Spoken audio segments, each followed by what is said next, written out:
حدیث نمبر 1004 عن عبد الله بن زيد رضي الله عنه قال استسقى رسول الله صلى الله عليه وآله وسلم وعليه خميصة له سوداء. عبداللہ بن زید آپ کے بارے میں لکھیے، پہلی روایت ہے آپ کے بارے میں آپ کے ذریعے. عبداللہ بن زید الخزرجی، عبداللہ بن زید الخزرجی الانصاری.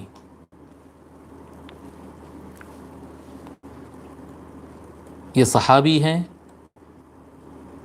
انصاری صحابی ہیں، اور بیعت العقبہ میں آپ شریک رہے ہیں. جیسا کہ ہم بتا چکے، بیعت العقبہ یعنی حضور مدینہ شریف تشریف لانے سے پہلے حضور کے پاس جا کر وہاں پر مکہ مکرمہ میں اسلام قبول کیے تھے.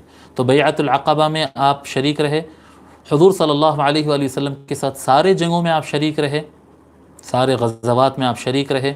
اور یہ وہی صحابی ہے، عبداللہ بن زید رضی اللہ تعالیٰ عنہ، وہی صحابی ہے جن کو خواب میں اذان دکھائی گئی تھی.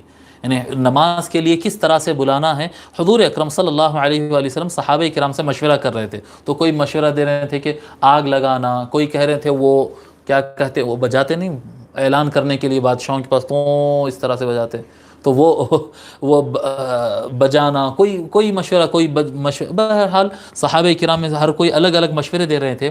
تو یہ جب صبح اٹھے تو یہ خواب دیکھ کر اٹھے تھے جس میں ان کو اذان کے الفاظ بتائے گئے تھے. تو حضور صلی اللہ علیہ وسلم کو یہ آ کر سنائے تھے، یا رسول اللہ مجھے اس طرح سے خواب نظر آیا.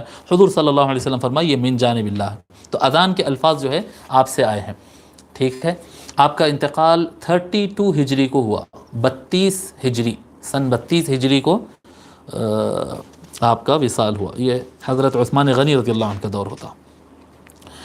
تو حضرت عبداللہ بن زید رضی اللہ تعالیٰ عنہ روایت فرماتے ہیں استسقى رسول اللہ صلی اللہ علیہ وآلہ وسلم وعلیہ خمیصۃ لہ سوداء. رسول اکرم صلی اللہ علیہ وآلہ وسلم ایک روز نماز استسقاء پڑھے.